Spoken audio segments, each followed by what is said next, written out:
Welcome to Wallace and Wire. Today we're talking about UMNO Youth Chief Dato Akmal Saleh's sharp criticism regarding the Tourism Board event controversy. We're looking past the initial headlines here, really, trying to understand the political play. How just one document, one piece of paper seemed to shift this whole thing from a cultural issue to, well, a question about government accountability. Exactly. It's more than just one event that sparked debate. It's really a skirmish, you could say, over where the government's official responsibility ends Yeah. and where private sponsorship takes over. Just for context, we're talking about that function tied to the tourism sector where alcohol was apparently served. Right. And in Malaysia, with our cultural sensitivities and the role government bodies are expected to play, well, it immediately became a political flashpoint. And the first sort of shot fired came from Meringue Member of Parliament, Datuk Mas Ermiati Samsudin. Her stance was pretty clear, wasn't it? Very clear. She argued that serving alcohol at any event involving government agencies or staff goes against, expected protocols and sensitivities. Basically, the government shouldn't be seen to endorse this, That's the baseline. Government shouldn't sanction it. which put the Minister of Tourism, Arts and Culture, Datuk Tiong King Sing, straight onto the defensive. Understandably. His response was also direct. He denied it, said the Tourism Promotion Board didn't host the event, didn't organize it. The implication was, look, this was private. Nothing to do with us officially. Ah, okay. Plausible deniability based on who technically arranged it. Yes. And that specific defense, focusing on who paid the bills, essentially, is exactly where Datuk Akmal saw an opening. He kind of shifted the goalposts. That's what's interesting about his strategy. He didn't just keep hammering the cultural point. He went after the minister's statement of fact. How so? He publicly called the minister's explanation evasive, said he was answering the wrong question, basically, using semantics to muddy the waters. Okay, strong words. But did he have anything to back that up? Well, this is the crux of it. He pointed to the invitation letter itself, the physical invitation. The actual invitation. Yes.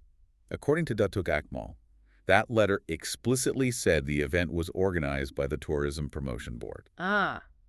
So if the official invite names the agency, Then how can the minister claim they were completely uninvolved? That piece of paper, that document, directly contradicts the claim of distance. that changes things significantly. It really does. It takes the argument away from, subjective cultural feelings and turns it into an objective question of bureaucratic fact. Is this document accurate or not? It's much harder to just dismiss a piece of paper with the agency's name on it. Absolutely. And Dato Akmal didn't let up. He pressed that point. And he did that by bypassing the minister, going straight to the top civil servants. Uh-huh. He demanded answers from either the Secretary General of the Ministry of Tourism, Arts and Culture, or the Director General of the Tourism Promotion Board. Why do that? Why go over the minister's head to the administrators? It's quite a tactical move. By asking the top non-elected officials, he's forcing the bureaucracy itself to respond. They have to either confirm or deny their own documentation. So they can't just offer a political soundbite. Exactly. They need to give procedural answer. Who authorized that letter? What do internal policies say? It makes it much harder to rely on just political spin from the minister's office. It forces accountability down into the administrative structure. But couldn't that just tie everything up in red tape? Is this genuinely about finding out what happened? Or is it more about putting Minister Tiong in an awkward spot by making his top officials deal with it? That's a fair question. Could potentially be both, Even if it delays things, it does prevent the minister from easily controlling the narrative. It's just the spotlight. Right, from the minister's denial to the civil service's responsibility for its own processes. It implies maybe there was a failure of internal controls within the Tourism Promotion Board itself, regardless of what the minister knew personally. Okay, so let's get into the bigger picture here, because this seems to be Datuk Akmal's ultimate point. This is the key thing for you listening. He's using this specific incident to ask a much broader question about government rules moving forward. He's pushing for a clear line in the sand, a policy that defines exactly what counts as an official government function, especially when private money gets mixed in. Precisely. His question really hinges on four elements that often come together in these sorts of events, especially promotional ones. He's asking if this incident, serving alcohol, is deemed okay. Because of how it was funded or organized? Does it set a precedent? Does it mean any future event with a similar mix can do the same? And those four elements are key. We should probably break them down. Let's do it. First, private sponsorship. Right. Crucial for big events, obviously.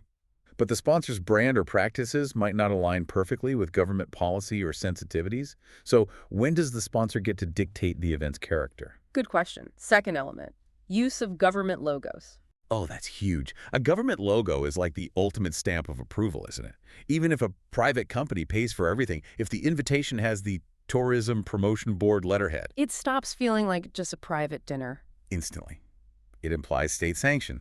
It gives the event legitimacy it wouldn't otherwise have. Okay, third, government agency premises. Holding it in a government building or on agency property, that adds another official layer. Even with private catering, the location itself suggests government endorsement and oversight, raises expectations that government standards of conduct should apply. Makes sense. And the fourth element, attendance by government staff. Yes, if high-ranking officials, the Director General, others, are there in their official capacity, they are representing the government. Yeah. Their presence is a form of validation. So if they attend an event sanctioned by their agency, that maybe crosses cultural lines. Yeah. That creates a A problem. big political and ethical headache. Yeah. Puts everyone in a very difficult position. Civil servants, policymakers, because the rules seem ambiguous. So you need private partnerships for tourism, for economic growth. Definitely. But if there aren't clear rules differentiating a, let's say, sponsored private dinner from an official government function, these blurred lines just become ammunition for criticism every time. It feels like the current approach relies a bit on that plausible deniability. We didn't technically organize it. But Dato Akmal is demanding something more solid, a firm policy wall.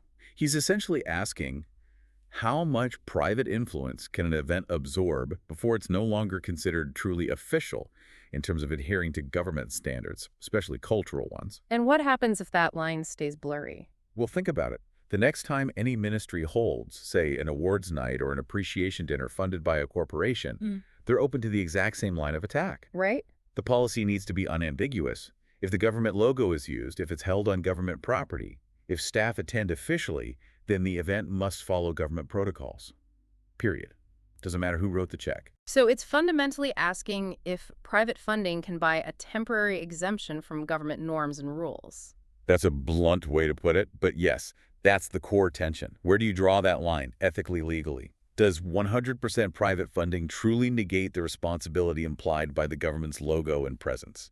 This whole controversy seems to be forcing a policy review, maybe one that's overdue but politically difficult. It's necessary, though.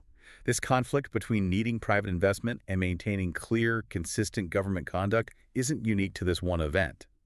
The pressure is really on the Secretary General and the Director General now to clarify the Tourism Promotion Board's mandate and what their official stamp actually means. So this isn't just about one potential misstep. It's really about a lack of systemic clarity, maybe, on how these public-private partnerships should operate under the banner of the state. Exactly. The fundamental tension Dato Akmal highlighted is about defining what official truly means when private money and government presence mix. Policy clarity or the lack of it, that's the real story here. A fascinating situation to watch unfold. It definitely puts a spotlight on government procedures. Indeed.